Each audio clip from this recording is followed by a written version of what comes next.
Ya, shalom saudara-saudaraku yang terkasih. Shalom, puji Tuhan. Bagi kitalah shalom itu. Bagi kitalah yang mendengarkan firman Kristus. Shalom itu damai dari Tuhan akan memenuhi hati kita. Baik, hari ini saudara-saudaraku yang terkasih, kita akan membaca Alkitab kita. Terambil dari Injil Lukas pasal 13 ayat 22 hingga 30. Bunyinya demikian. Siapa yang diselamatkan?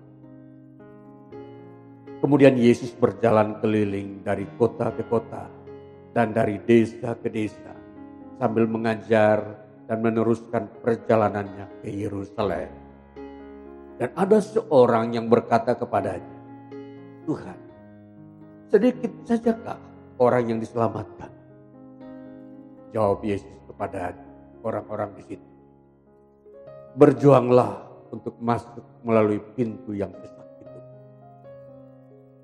Sebab aku berkata kepadamu, banyak orang akan berusaha untuk masuk, tetapi tidak akan dapat.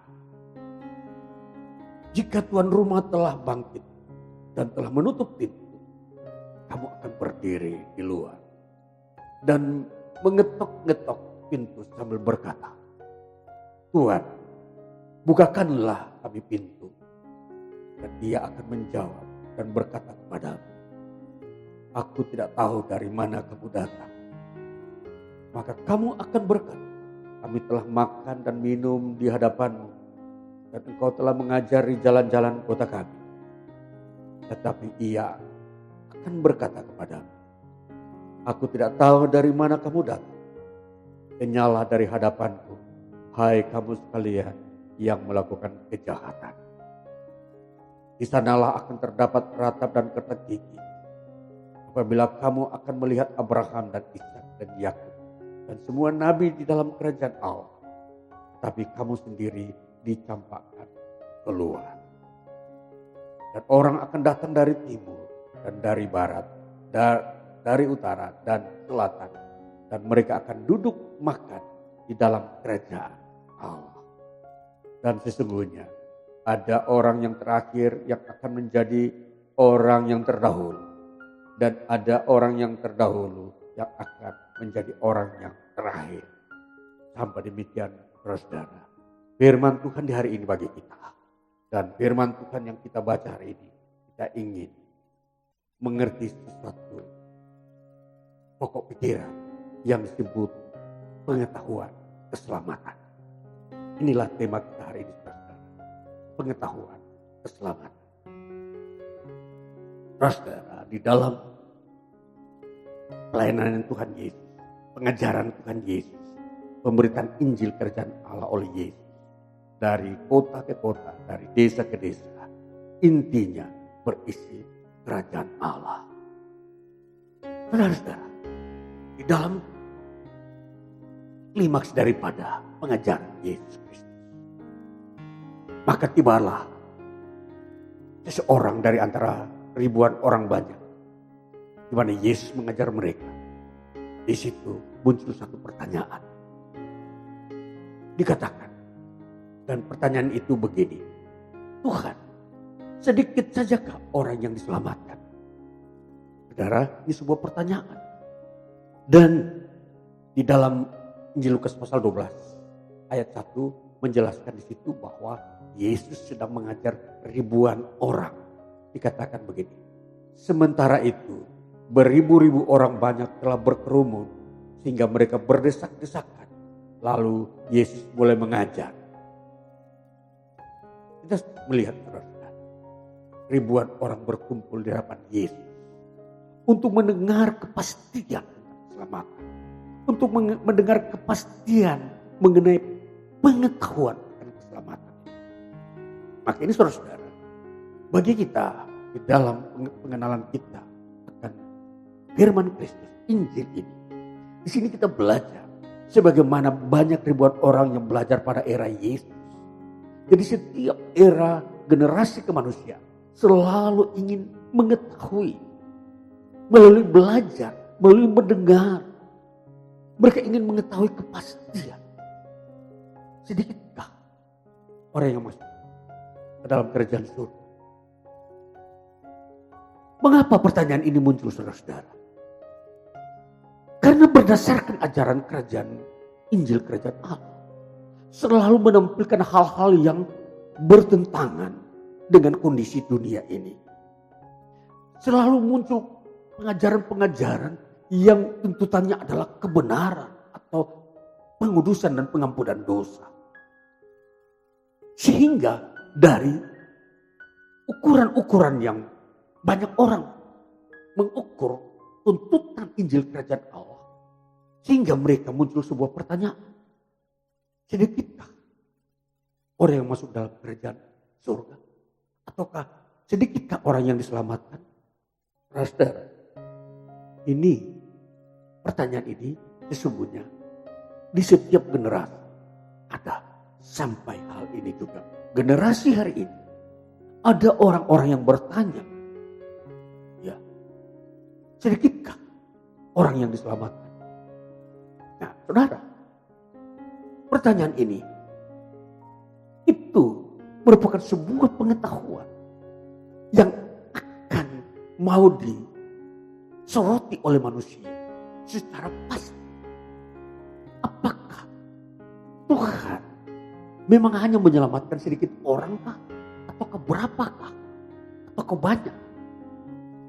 Jadi pertanyaan inilah yang menjadi buah pemikiran tentang bagaimana manusia melihat masa depannya, tentang keselamatan yang Tuhan telah firmankan.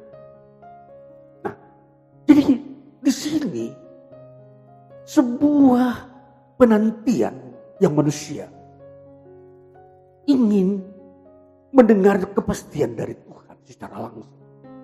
Sedikitkah orang yang diselamatkan? Saudara, melihat hitung-hitungan semua manusia di dunia ini mempunyai pemikiran yang sama. Tidak seorang pun yang memiliki pemikiran yang berbeda. Semua sama. Dan sampai hari ini, kalau dipertanyakan kepada saudara-saudara, tentunya saudara-saudara juga akan berpikir, mungkin bertanya hal yang sama. Sedikitkah orang yang diselamatkan? Kalau melihat dari pertanyaan ini, itu memberikan sebuah penilaian bahwa di dunia, manusia hidup di dunia ini, lebih banyak orang yang mengikuti keinginan dirinya sendiri. Lebih banyak orang mengatur bagaimana cara hidup menurut dirinya sendiri. Banyak orang menciptakan gaya hidup untuk memuaskan dirinya sendiri. Ya. Jadi tentunya ini variabel-variabel seperti ini, saudara-saudara.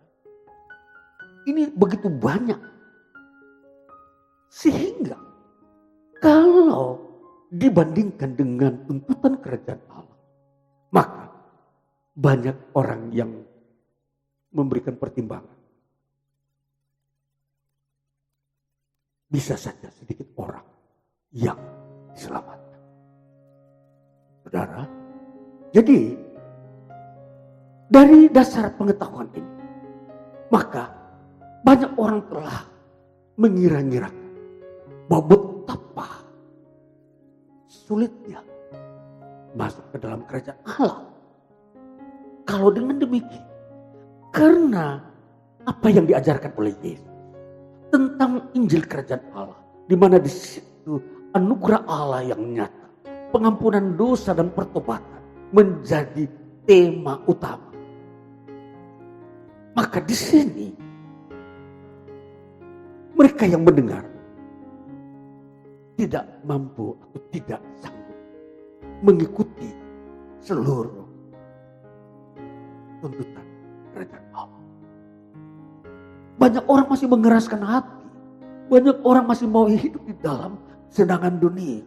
Banyak orang masih mau memilih jalannya sendiri. Tidak mau mengikuti jalannya Tuhan. Ya. Maka apa yang terjadi dengan kehidupan manusia di masa akan datang? Maka melahirkan sebuah kesimpulan yang sederhana. Sedikit orang yang selamat. Terus saudara, dalam bagian ini, fakta-fakta ini, pertanyaan ini ditampilkan. Karena itu dari perspektif manusia. Bahwa manusia tidak mampu tunduk kepada sebuah tuntutan kerajaan Allah yang kudus. Karena manusia masih mengandalkan kekuatannya sendiri. Di sini belum tampil anugerah Tuhan. Itulah sebabnya kondisi dunia, kalau dilihat dari perspektif dunia manusia dengan kekuatannya sendiri, memang sedikit orang yang masuk. Sedikit. Tetapi ketika anugerah diberlakukan, Kristus Yesus mati di kayu salib, maka pertanyaan ini berubah menjadi banyak orang akan diselamatkan. Saudara-saudara, maka di sini kita akan menemukan nanti bagaimana pernyataan Rasul Paulus bahwa Yesus Kristus mati untuk mendamaikan semua orang dengan Allah. Saudara, disinilah letak sebuah pengetahuan tentang keselamatan. Bahwa di dalam Kristus kita menemukan jawaban bahwa banyak orang yang diselamatkan. Ya, jadi bagaimana kita melihat pembahasan yang ditampilkan di dalam Injil Lukas 13 ini? Sebuah pertanyaan. Dan kali itu waktu Yesus belum mati, Yesus menjawabnya begini. Jawab Yesus kepada orang-orang di sini. Berjuanglah untuk masuk melalui pintu yang sesak itu. Dikatakan berjuanglah melalui pintu yang sesak. Saudara, di dalam kondisi di mana anugerah Tuhan belum dihadirkan kepada hidup manusia. Maka di sini ditampilkan, maka yang ditampilkan adalah sebuah upaya manusia. Berjuanglah untuk masuk. Dan ini adalah sebuah jawaban kondisi manusia yang tanpa anugerah Tuhan. Jadi kalau anugerah Tuhan tidak ada, manusia bekerja berdasarkan kekuatannya sendiri. Melawan segala kesulitan-kesulitan yang membuat orang sulit masuk surga. Ya, tentunya nanti kita melihat banyak kesulitan-kesulitan yang kalau diukur menurut ukuran manusia itu memang banyak sekali. Nanti kita akan melihat bagaimana kesulitan-kesulitan yang akan menghambat manusia untuk masuk ke dalam kerajaan Allah bila dia hanya mengandalkan kekuatannya sendiri. Pertama kita melihat ada untuk menanti-nanti kedatangan Tuhan. Kita melihat pada ajaran Tuhan Yesus di dalam pasal sebelumnya, di dalam pasal 12 pada ayatnya yang ke-35. Ya, dikatakan pada bagian ini ada hamba-hamba yang dikatakan tidak setia di dalam menanti-nantikan kedatangan Tuhan. Nah, di sini bahwa menanti-nanti adalah sebuah pekerjaan yang sulit. Baik tengah malam. Jadi kadang-kala ada manusia lemah pada saat waktu kelemahan dia tiba. Dan dia tidak bisa menanti. Ini menggambarkan bahwa ada kehidupan kerohanian manusia yang memang tidak bisa bertahan di dalam sebuah tekanan-tekanan dunia. Sehingga dia lemah dan menyerah mengikuti keinginan duniawi dan tidak mengikuti sebuah tuntutan kerajaan Allah. Ini yang disebut sulit. Bisakah manusia melewati itu? Maka ini sebuah kesulitan yang Tuhan Yesus memperlihatkan. Bahwa kesulitan bagi manusia untuk masuk kerajaan Allah itu memang ada. Dan dikatakan sulit oleh karena apa? Dia mengandalkan kekuatannya sendiri.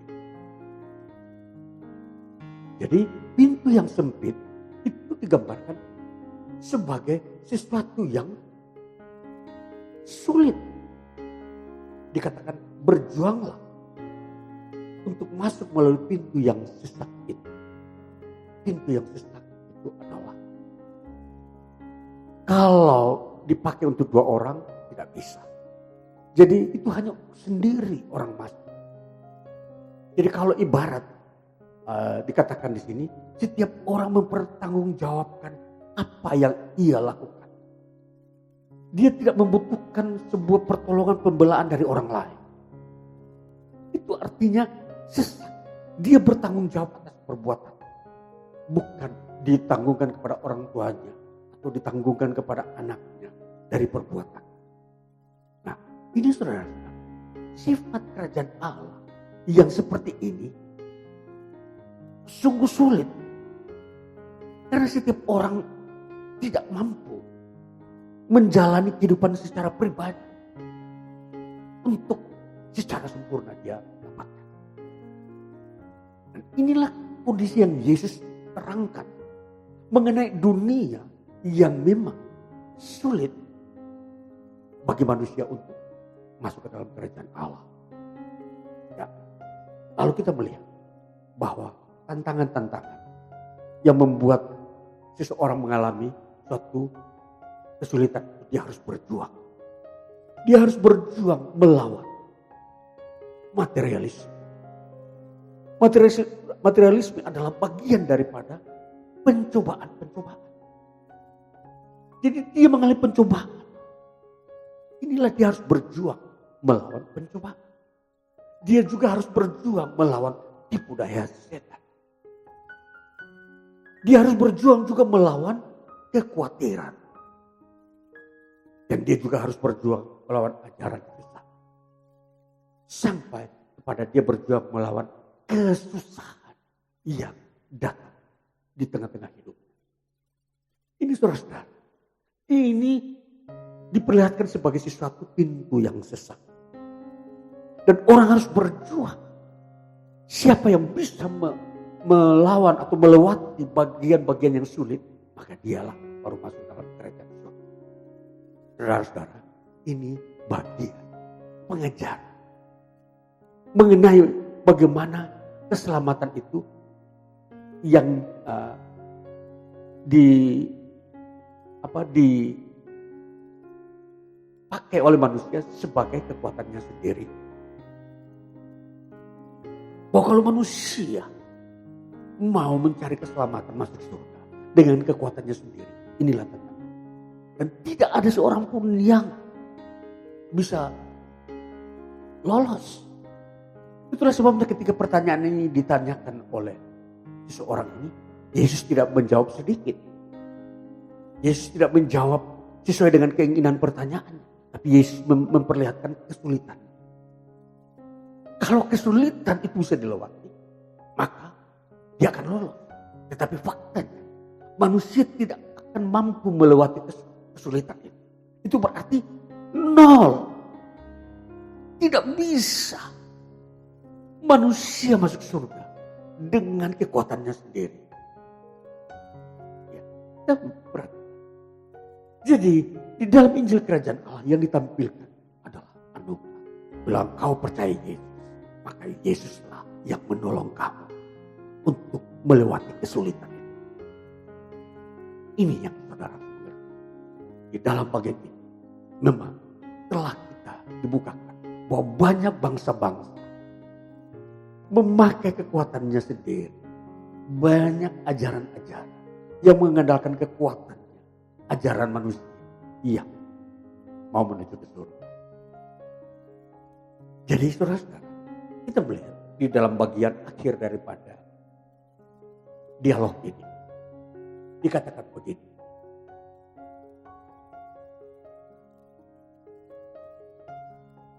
Ayat 29. Dan orang akan datang dari timur dan barat dan dari utara dan selatan. Dan mereka akan duduk makan di dalam kerajaan Allah.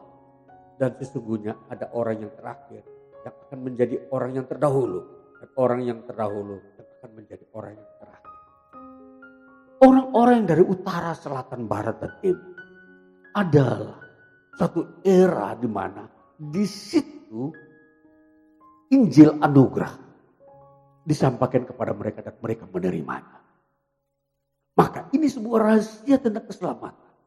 Bahwa Injil kerajaan Allah itu diberitakan kepada segala bangsa yang berada di wilayah utara bumi ini, di wilayah selatan, di wilayah barat dan timur. Itu akan diberikan kepada mereka. Dan semua yang menyangkut kesulitan tadi, mereka telah melewatinya karena anugerah Yesus Kristus. Maka ini saudara-saudara, bahwa rahasia di dalam iman Kristus, bahwa keselamatan masuk dalam kerajaan surga, itu adalah anugerah. Itu melalui anugerah Yesus Kristus. Bukan melalui upaya usaha kita yang mau melakukan sesuatu perjuangan. Karena Yesus telah berjuang dan dia telah mati di kayu salib. Dan dialah yang membela umatnya dari kesulitan. Maka tentunya di sini memang ditampilkan kesulitan bagi manusia. Bila mereka mengandalkan kekuatannya sendiri. Dan Yesus sudah menampilkan ini. Bahwa bukan sedikit yang masuk surga. Tetapi sesungguhnya tidak ada yang masuk surga. Bila mengandalkan kekuatannya sendiri. Karena apa? Pintu yang sempit sesak itu adalah sebuah jalan yang memang bagi manusia tidak bisa mampu melewatinya dengan kekuatannya sendiri. Tetapi kalau anugerah Yesus yang telah membuka jalan, karena Yesus berkata, akulah jalan, akulah kebenaran, dan jalan itulah yang membuat semua orang bisa dapat masuk ke dalam kerajaan surga. Maka bukan perkataan sedikit, tetapi menjadi berlipat-lipat ganda. Begitu banyak orang yang diselamatkan. Ya, jadi bahasanya bahwa di dalam Injil yang Yesus beritakan, disitulah pekerjaan Allah mengenai keselamatan itu sudah disiapkan. Pengampunan dosa, keselamatan itu sudah ada di dalam. Maka percaya kepada Yesus itu adalah sikap untuk kita melepaskan diri kita, memberikan diri kita untuk dibela oleh Yesus. Karena dia adalah pembela agung. Dia adalah juru selamat. Dia menolong melepaskan kita, membela kita dari kesulitan yang dianggap manusia. Dan pintu yang sesak itu sudah tidak ada mustahil bagi Tuhan. Kebenaran-kebenaran, pengampunan dosa, pertobatan-pertobatan itu dapat dijalani oleh orang-orang yang menerima Injil, orang-orang yang menerima Yesus. Mereka akan dibentuk sesuai dengan kehendak Allah. Ya Allah, masuk ke dalam lingkungan pertobatan. Jadi di sini gambaran-gambaran yang memang Injil sudah sediakan mengenai keselamatan, pengetahuan keselamatan itu hanya kita temukan dalam Yesus, dalam Injil kerajaan. Pengetahuan mengenai bagaimana kita layakkah masuk surga itu hanya kita dapatkan di dalam pengenalan kita akan Yesus Kristus. Maka ini saudara, pengetahuan tentang keselamatan itu hanya bisa kita memiliki secara pasti. Jawaban yang pasti, jawaban yang benar 100%. Hanya ketika kita percaya kepada Yesus Kristus. Jadi ini sebuah penampilan, pengetahuan bagi kita. Dalam Injil Lukas pasal 13 ini mengenai manusia yang mau mengejar keselamatan tapi tanpa Kristus. Maka yang ditampilkan adalah kesulitan. Mereka yang terdahulu menjadi terkemudian. Itu karena kesulitan. Terkemudian ini apa? Tertinggal, tidak masuk dalam kerajaan surga. Mereka yang terkemudian menjadi terdahulu ialah mereka yang dulunya tidak percaya, tetapi mereka bertobat. Mereka menjadi orang yang terdahulu. Mereka masuk dalam kerajaan surga. Inilah pengetahuan. Jadi menerima Yesus, menerima Injilnya, itu adalah pengetahuan yang benar tentang keselamatan. Bahwa manusia memiliki kepastian masuk ke dalam kerajaan surga. Karena dia menerima Injil. Jadi kita harus tahu, dunia ini ada dua zaman. Zaman disebut kekuatan sendiri manusia yang disimpulkan dalam Taurat. Taurat adalah menggambarkan sebuah zaman di mana usaha manusia untuk melakukan perintah Allah. Tetapi muncul zaman yang baru, zaman anugerah, di mana Yesus tampil memberikan pembelaan dan penyelamatan. Dia mati di kayu salib. Dan itu wujudnya daripada anugerah. Jadi memahami kematian Yesus di kayu salib itu hanya nampak di dalam pengetahuan manusia bahwa itulah anugerah Allah. Bukan sebuah kesia-siaan. Kematian Yesus di kayu salib itu bukan sesuatu kemalangan. Tapi itu anugerah Allah untuk kita manusia yang ada di utara, selatan, barat, timur. Yang tidak menerima Taurat. Yang tidak diberikan Taurat oleh Tuhan. Tapi diberikan anugerah. Yaitu Yesus. Maka itu untuk bangsa-bangsa yang tidak memiliki Taurat. Ketika percaya Yesus, mereka menjadi orang yang terdahulu. Dan itulah zaman ini merubah kondisi. Jadi anugerah Yesus membuat orang-orang yang atau bangsa-bangsa yang tidak menerima Taurat dari Tuhan itu menjadi orang yang terdahulu karena anugerah. Sedangkan bangsa khususnya Israel yang menerima Taurat, yang mereka adalah orang terdahulu, bila mereka mau masuk surga dengan kekuatannya sendiri, mereka menjadi orang terkemudian. Tidak sanggup mereka masuk ke dalam kerajaan surga karena melakukan hukum Taurat. Hukum Taurat dikatakan tuntutannya, bila kamu melakukan 9 saja, tapi 1 tidak kamu lakukan, itu tidak masuk. Itu disebut sulit. Itu sesak. Jadi melakukan hukum Taurat harus sempurna. 10 hukum itu. Itu yang Yesus maksudkan bahwa pintu sesak itu begitu. Maka tidak seorang pun orang Israel mampu melakukan 10 hukum Taurat. Nah, jadi di sini kita melihat bahwa Yesus datang untuk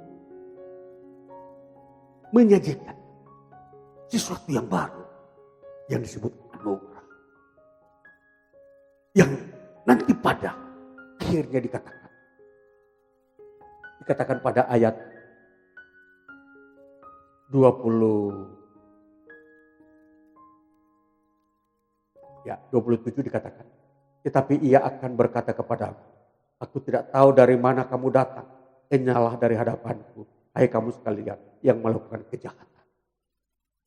Di sanalah akan terdapat ratap dan kata keji. Apabila kamu akan melihat Abraham dan Ishak dan Yakub dan semua nabi di dalam kerajaan Allah, tetapi kamu sendiri dicampakkan keluar. Ini saudara-saudara menggambarkan bagaimana orang Israel tidak mampu melakukan Taurat. Dan itu dianggap sebagai suatu kejahatan. Dan mereka tidak mampu masuk bersama-sama dengan Abraham atau dengan para nabi. Dan karena situasi di mana orang-orang yang ada di Israel, mereka sudah tidak memiliki sebuah keinginan untuk melakukan hukum Tuhan. Dan itulah sebabnya puncaknya Yesus menampilkan sesuatu yang baru yang disebut Injil Kerajaan Allah. Dan Injil ini, kedatangan Yesus merupakan penggenapan waktu untuk menyelamatkan banyak orang, termasuk orang Israel yang mau bertobat. Dan inilah suatu penampilan yang Yesus bukakan, bahwa percaya kepada Yesus menjadi sesuatu yang utama. Dia lebih utama daripada hukum Taurat. Maka bagi kita saudara-saudara sekalian, kita mau mengerti bahwa jangan meninggalkan iman kepada Yesus. Siapa yang meninggalkan iman kepada Yesus mengalami kerugian. Dia menjadi orang yang terbuang. Itulah sebabnya bangsa-bangsa yang bukan Israel, mereka adalah bangsa-bangsa yang dituntut untuk percaya Yesus kalau ingin masuk surga. Dan ini memang akan menjadikan banyak orang masuk surga karena Yesus. Ya. Jadi ini saudara-saudara, bagi kita sekalian untuk mengerti pengetahuan keselamatan di sini, bahwa pengetahuan mengenai manusia masuk surga hanya bisa ditemukan ketika percaya kepada Tuhan Yesus Kristus. Maka berbahagialah saudara yang hari-hari ini telah menjadi percaya kepada Yesus Kristus, melakukan firman-Nya, hidup terus beribadah dalam sepanjang hidup saudara di bumi ini, beribadah kepada Dia, Tuhan yang telah mengampuni dosamu, yang telah mati di kayu salib. Maka kasih karunia Tuhan menyertai kau hari ini terus sampai selama-lamanya.